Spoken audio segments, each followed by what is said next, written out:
अस्सलाम वालेकुम अदनान, मेरा नाम भी अदनान। मेरा ताल्लुक इस्लामाबाद से है और ये वाक़या तब का है जब मेरी नई नई शादी हुई थी। मेरे पास यारस है और मैं अपनी वाइफ के साथ अपनी गाड़ी में नॉर्थ साइड का ट्रिप करने निकल पड़ा। ये बात आज से तकरीबन 5 साल पुरानी है। मैं स्टोरी की ज़्यादा डिटेल नहीं दूंगा, बस सीधा मुद्दे पे आऊँगा। इस्लामाबाद से मरी से मुजफ्फराबाद से आगे का सफ़र कंटिन्यू था। मैं और मेरी वाइफ हम दोनों गाड़ी में थे। गाड़ी चलती रही और फिर हम लोग एक जगह पर स्टे करने के लिए रुके, जो कि उसी रास्ते पर था। आपको पता है कि वो ये जैसी होती है कि कोई दिन नहीं कोई रात नहीं। अब घूमने की नीयत से निकले हैं कि हमें वहाँ रात पड़ गई। कोई मसला नहीं, हमने सोचा कि वहाँ पहुंचकर होटल ले लेंगे और अगला दिन घूम फिर लेंगे। आज हम ड्राइव में ही टाइम गुजार देंगे।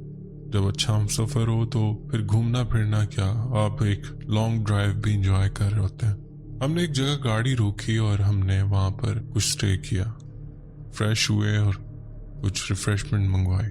इतने में एक और गाड़ी आकर रुकती है और वो भी एक कपल था, वो भी एक न्यूली कपल था। अच्छा, मैं ज़रा रिफ्रेशमेंट करके कुछ देर के लिए वॉशरूम गया। पीछे मेरी वाइफ अकेली थी और वो कपल भी हमारे करीब ही बैठा था। उसमें जो बंदा था वो सिगरेट पीने के लिए बाहर गया। पीछे इनकी पता नहीं किसी बात पे बातचीत शुरू हो गई। ये दोनों की बहुत अच्छी बात हो गई। इन्होंने बताया कि हम भी इस्लामाबाद से। अब यहाँ मैं बताता चलूं, उनके पास होंडा सिविक थी, न्यू मॉडल। अब उन दिनों मेरा भी दिल था मैं जल्द से जल्द अपनी गाड़ी अपडेट करूं, तो मैं जो भी होंडा सिविक आती थी उसे बड़े चाव से देखता था। उनके पास होंडा सिविक न्यू मॉडल था, तो इसीलिए वो गाड़ी मेरी नज़रों में आ गई और इस्लामाबाद नंबर प्लेट की गाड़ी थी। खैर, उस लेडी से मेरी वाइफ की बहुत अच्छी बातचीत हो गई, क्योंकि वो भी इस्लामाबाद से आए थे और न्यूली कपल थे। यानी जाते जाते उन्हें अच्छे से सी ऑफ किया और फिर हम अपनी गाड़ी में बैठ गए। अब यहाँ मैं बताता चलूँ कि उन लोगों को रास्तों का इतना पता नहीं था। मैं चूँकि सोलो ट्रैवलिंग भी बहुत कर चुका हूँ, तो मुझे काफ़ी रास्तों का पता है।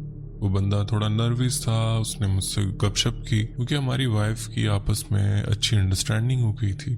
इस बंदे ने खुलकर मुझसे बात की कि मुझे आगे का रास्ता समझा दे। मैंने कहा मैंने भी उधर ही जाना है तो साथ ही चलते हैं, लेकिन शायद वो थोड़ा अनकंफर्टेबल था कि मुझे फॉलो करने में उसको शायद थोड़ी परेशानी होती। मैंने भी उसे जोर नहीं दिया, उसको मैंने बस रास्ता समझाया, लेकिन मैंने उसे ऑफर भी दी कि अगर तुम मेरे साथ जाना चाहते हो तो मेरे साथ चल सकते हो।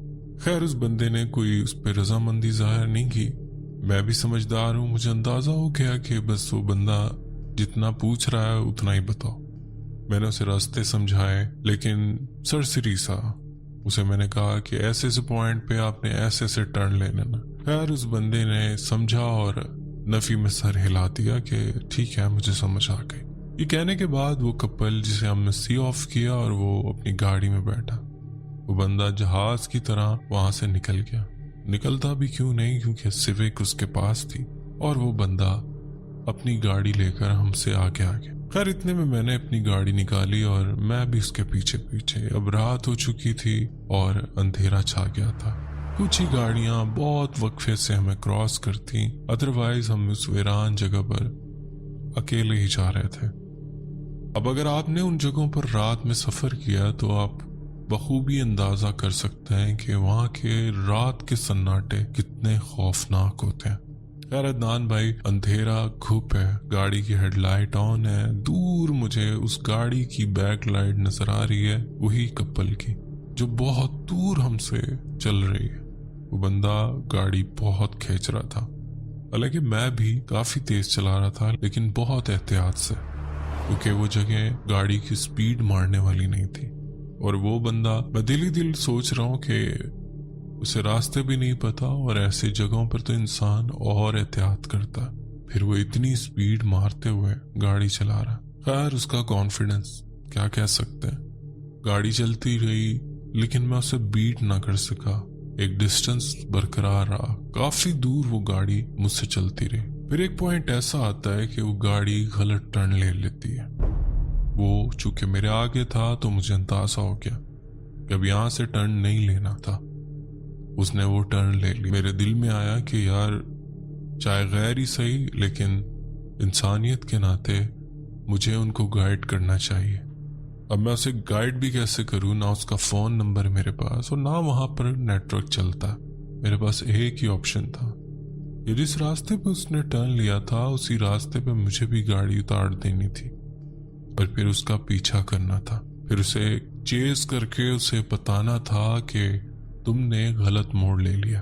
खैर अदनान भाई, आपके भाई ने जो स्पीड मारी है अल्लाह जानता है, मैंने बहुत स्पीड दी और बड़ी एहतियात से गाड़ी चलाता रहा। मेरी वाइफ ने भी हामी भरी कि नया कपल है, न जाने कहाँ गुम ना हो जाए। पहाड़ों में रात में वैसे ही खौफ आ रहा था और फिर एक गलत रास्ते पे गलत डायरेक्शन में कोई उतर जाए तो फिर बहुत मुश्किल है कि उससे दोबारा अपनी जगह पर आने में घंटों ही लगेंगे। खैर मैंने गाड़ी भगाई। अदनान भाई वो बंदा नहीं, कोई कैप्टन लग रहा था किसी जहाज का। यकीन जाने मैंने बहुत स्पीड दी लेकिन मैं उसे चेस नहीं कर पाया। इवन वो मेरी अब नजरों से ओझल हो गया। अब मैं जिस रास्ते पे उतर गया था, मैंने उसके पीछे जो टर्न लिया था वो एक बहुत अजीब टर्न था।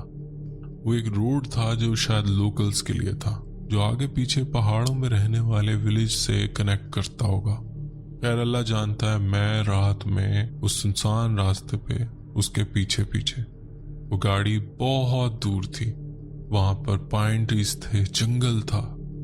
उस जंगल में रात में अंधेरे में कभी दूर मुझे हल्की सी वो लाइट चमकती, उस गाड़ी की बैक लाइट, तो मुझे थोड़ी तसल्ली होती कि मैं सही रास्ते पर हूँ, कि मैं उसे चेस कर पाऊंगा। फिर कभी वो मेरी नजरों से ओझल हो जाती, खूब अंधेरा और कहीं रोशनी नहीं, कहीं ऑफ रोड आता, कहीं पे पक्का कारपेटेड रोड, लेकिन वो रास्ता चले जा रहा था, खत्म होने का नाम ही नहीं ले रहा था। मैं दिल दुआ कर रहा हूँ कि कहीं पे कोई रास्ता खत्म हो जाए और वो गाड़ी वहीं पे रुक जाए। बहरहाल अब वो मुझे काफी दूर ले आया था। वो बंदा बहुत स्पीड में उस रास्ते पे भी चला रहा था। शायद वो दिल डरा हुआ था कि अनजानी जगह, खौफजदा भी था। वो बंदा थोड़ा नर्वस भी था। जब मुझे लास्ट टाइम ढाबे पे मिला था, उसकी बॉडी लैंग्वेज से अंदाजा लगा लिया था कि वो कॉन्फिडेंट नहीं है इन रास्तों पे गाड़ी चलाने में, लेकिन जिस तरह वो जहाज बना हुआ था, अल्लाह ही मालिक था। मुझे डर भी था, खुदा ना ख्वास्ता इस टेंशन में, घबराहट में वो कहीं एक्सीडेंट ना कर बैठे। अदनान भाई, काफी गाड़ी चलाने के बाद मैंने रियलाइज किया कि हम किसी गलत रास्ते पे आ चुके हैं। यकीन जाने इतना खौफनाक रास्ता कि जिसका कोई हिसाब नहीं। हम एक वैली में है, यानी पहाड़ है हमारे इर्द गिर्द, और उसमें एक रास्ता है जिस पर हम चलते जा रहे हैं। मुझे नहीं मालूम मैं कौन सी जगह पर हूँ, बस गाड़ी चलाए जा रहा हूँ कि किसी तरह हम उसे मीट करें और उसको डायरेक्शन बताएं कि तुम गलत आ रहे हो। यानी जंगल है आसपास और पहाड़ है और बीच में हमारी गाड़ी चले जा रही। ऐसी जगह पर मौसम का भी कुछ पता नहीं चलता, कब बारिश हो जाए और कब थम जाए। खैर अदनान भाई, थोड़ी देर में बारिश होने लगी। बारिश इतनी ज्यादा तेज कि मुझे तेज वाइपर चलाने पड़े। खैर ऐसी जगहों पर बारिश 15-20 मिनट से ज्यादा भी नहीं होती, पहाड़ी एरियाज होते हैं, क्योंकि इससे पहले भी मेरा कई बार एक्सपीरियंस रहा है। लेकिन यकीन करें, बारिश में गाड़ी चलाना एक अजाब बन गया। जिस स्पीड को मैं पहले मेंटेन कर पा रहा था, अब उस स्पीड पे भी नहीं था। पर वो जवान गाड़ी ऐसे भगाता लेके गया कि मैं उसको कहीं भी मीट नहीं कर पाया। काफी देर गाड़ी चलाते रहे। एक टाइम तो दिल किया भी कि यहीं से गाड़ी मोड़ ली जाए। उसको भी कहीं ना कहीं अपनी गलती रियलाइज होगी और आखिर उसके पास भी गाड़ी है, वो वापस भी आ सकता है। लेकिन चूंकि हम लोग लास्ट टाइम जो एक ढाबे पे मिले थे और हम रिफ्रेशमेंट कर रहे थे, उस बंदे से बात करने से मुझे अंदाजा हुआ कि वो बंदा नर्वस है और वो बंदा इतना कॉन्फिडेंट नहीं है। तो इसीलिए दिल में आया, एक नेकी का जज्बा था। अच्छी फैमिली थी, अच्छा कपल था, इसलिए हम दोनों मियाँ बीवी इस बात पे अटल थे कि हम उनको किसी तरह रास्ता गाइड करें, और अब उसे जबरदस्ती साथ ही रखूंगा, एक दफा मिल जाए। अदनान भाई, हर तरफ अंधेरा, दूर तक न बंदा न बंदे की पिन ड्रॉप साइलेंस, गाड़ी की आवाज आ रही है, नीचे पत्थर पर टायर चल रहे हैं तो उसकी एक अलग साउंड है, और अंधेरे में गाड़ी चल रही है, दोनों तरफ अंधेरा है और अगर साइडों में देखा जाए या अपने बैक मिरर में देखा जाए, यकीन करें एक बॉडी